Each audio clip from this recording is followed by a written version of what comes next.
Hey guys, welcome back to my channel, Rewind That. It's your girl, Miss K. If this is your first time coming across my channel, welcome. Please be sure to subscribe if you like the vibe and hit that notification bell so you know when I upload more videos like this one. Okay guys, today we are going to be going over the latest episode of Snowfall, Season 4, Episode number 6, called Say a Little Prayer. Alright, the episode starts off with Teddy getting a call from his father that his brother is dead. So Teddy wants to come out on the first thing smoking, but the father tells him that the funeral was yesterday and that the brother died almost 2 weeks ago. So Teddy is like, and you're just now telling me this? And the father says, you should be grateful that I'm telling you at all, because this whole thing is your fault. Then his father tells him that they don't have any reason to speak ever again. And this is pretty messed up, right? Pretty messed up how this whole thing went down. But I do think the father might be taking things a little bit too far. But in this instance, I do understand why he is upset with Teddy. Next, we see Wanda going through withdrawal at the hospital. She's fighting with the nurses, throwing up, tossing and turning. But at the end of it all, we see that she's looking a lot better and even taking in the warmth of the sun. Go ahead, Wanda. Next, Franklin and Peaches get harassed by Detective Stern, who pulls up with a few other cops in front of the club after hours, right? Or before hours, whatever you want to call it, all right? So they're harassing Franklin because they're looking for Leon. So when Franklin continues to deny Leon's whereabouts, they rough Franklin up. So then Stern wants to have a look in the trunk, but of course they don't find anything because the goods are hidden in the speakers. Next, Manboy gets to Skully's house and he sees that Skully is hanging these crosses all over the place, right?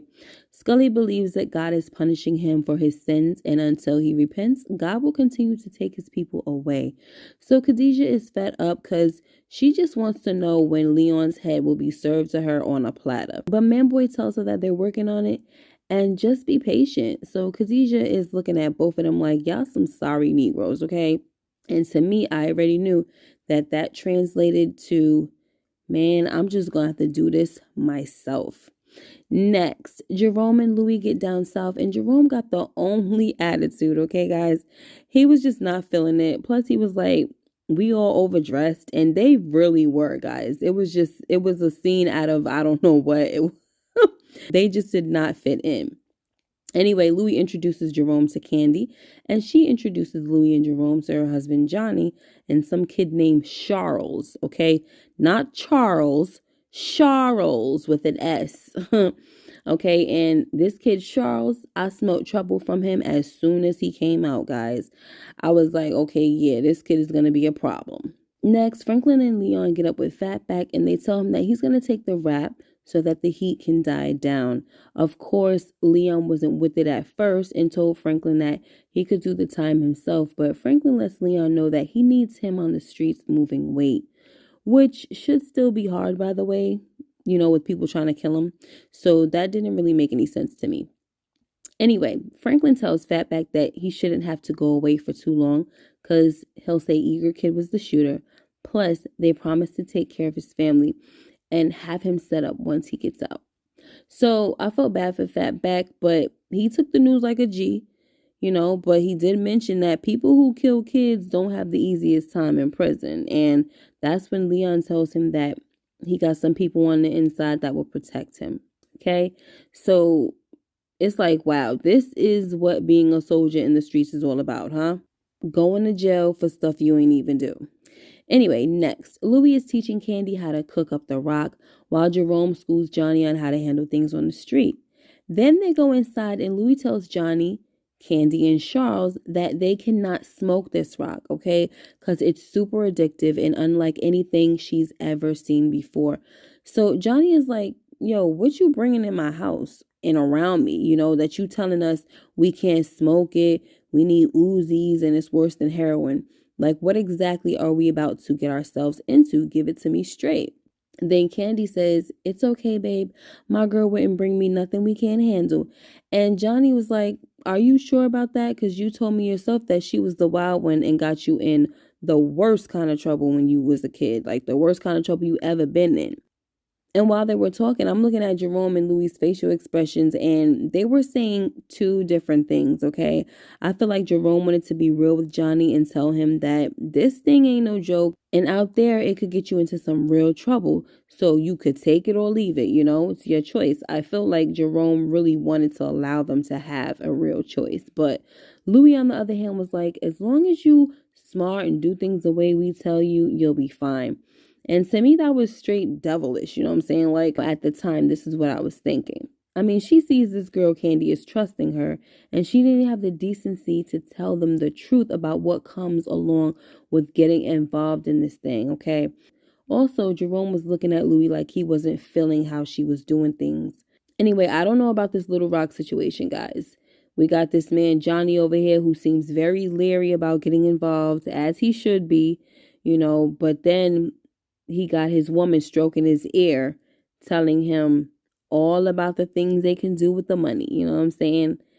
And I tell you one thing, it's a terrible, terrible thing when a man has a woman on his side pushing him to make dirty money and dirty moves and do the wrong things, Fellas, get you a woman who's going to push you and encourage you to stay on the right path, okay? The path that avoids succumbing to the streets and prison. Next, Franklin goes to the club where he finds a drunk Reed waiting for him. In a nutshell, Reed tells Franklin that he's surprised that he let his feelings get in the way of what needs to be done. And of course, he was referring to Franklin giving up Leon. But Franklin tells Reed that Leon is like a brother to him and he can't just serve him up. Then Reed says, everyone is replaceable, Franklin. Remember that. Next, so just like we saw earlier, guys, Jerome did not like the fact that Louie lied to Johnny and Candy. He tells her that she's about to get these people killed or turn them into killers. But Louie begged to differ, right? She says, this is Little Rock, where there aren't any gangs like LA. Then Jerome asks Louie what more she needs, because they got into the game to get rich, okay? So mission accomplished, right? Now what? Like, how long we gotta be in this? But Louie, she couldn't even answer the question. All she says is, it's not just about what I need. Next, Fatback gets released on bail, but a strange woman is waiting outside for him. She tells Fatback that Franklin and Leon sent her to show him a good time. And the setup was all over this thing, okay? But Fatback, who already isn't the brightest, just couldn't see this for what it was. Anyway, the girl takes Fatback to a secluded area and tells him that her homegirl is going to meet them there for a threesome, okay? The homegirl turns out to be Khadijah, who placed a rag or whatever it was, some type of rag or shirt, dirty shirt, something that was big enough to cover Fatback's face until he passed out. Now, we also saw in a scene before this where Khadijah was cooking and mixing up some strong chemicals, so it looked like it was ammonia and bleach, which is known to be a deadly combination, so don't ever mix the two at home while you're cleaning, okay? Next, Franklin is with Suspicious T, and, they just finished getting it on.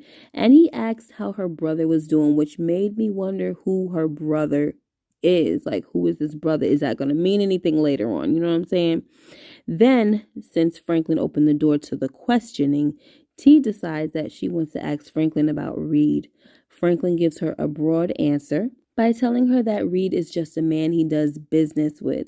Then Franklin gets a beep from his lawyer, and the lawyer tells him that Fatback was already bailed out before he got there. So we see that the money Khadijah asked Skully for was to bail Fatback out so that she could torture him to find out where Leon is. But Fatback gives up nothing, and she starts slicing and dicing him up like a freaking mad woman, okay? All right, so quick question for you all out there. Has any of y'all wondered why Skully's apartment looks like a hole in the wall? I mean, his apartment is raggedy as heck, okay? You could give this girl $1 million supposed bail, which he didn't know what he was giving her the money for, okay? She said, give me the money, and I don't want to argue about this, okay? So he didn't even know what he was giving her $1 million for. But you can give her $1 million, all right? But you can't deck your crib out? Like, that's just crazy. Anyway, next, Louie finally tells Jerome that Reed is the CIA. Because, Jerome was walking around with an attitude, so she let him know the truth of why they can't stop moving weight. Because Reed has them all in his pocket. But Jerome was not happy to find out that he's been in the dark all this time. But Louie tells him that they did it for his protection, and now they can't stop even if they wanted to. Next, Franklin finds Fatback's body, so when he goes to tell Leon, he wants to know if Fatback died quick. Obviously, with no suffering, right? So Franklin says, no, I don't think so. Then Leon starts flipping out, throwing things and stuff, and he tells Franklin that this is all his fault and that he looked Fatback in the face and told him everything would be all right. So Franklin just let Leon vent and even told Peaches to chill, right? Because Peaches was looking like he wanted to rough Leon up for a second, too, because Leon started cursing him out, too, so calling him a BA nigga and all that stuff or whatever he was saying. Next, we know that Wanda is out of the hospital and she was roaming the streets, right? She called Leon for some help, but Leon said, look, I got my own problems, but I'll send you to a place that can help. So we have this scene where she makes it to Alton's shelter, but she doesn't know that he's Franklin's father. Anyway, he tells her that she came to the right place and had her check in. Then Irene comes in and the sight of her just makes me mad, guys, okay? She tells Alton that she knows everything, even about the CIA being behind Franklin's operation. She threatens that if Alton doesn't talk, she will bring his family down and they will burn. And that is how the episode ended, guys. So now my theory about a possible affair between Irene and Alton is back on, okay? I don't know how or when, but it might be a part of his plan to either kill her or just have it as a way to get her off his family's back. But make no mistake about it, okay? Y'all already know that Alton is the type of man to kill if he feels it's absolutely necessary, okay? So we'll just have to wait and see, because this might be necessary. If Irene dies, it might be by the hands of Alton. That is my new theory right there. So before a couple of episodes back, in one of my videos, I said I'm smelling an affair between Alton and Irene. Now I'm smelling that she's probably going to get killed and the person that's going to kill her is Alton, all right? Now, let me know what y'all thought about this episode. Make sure you like, comment, and subscribe if you haven't already. Hit that notification bell so you know when I upload more videos like this one. And thank you so much for your time. I will see you guys in the next video. Take care and be blessed. Bye-bye.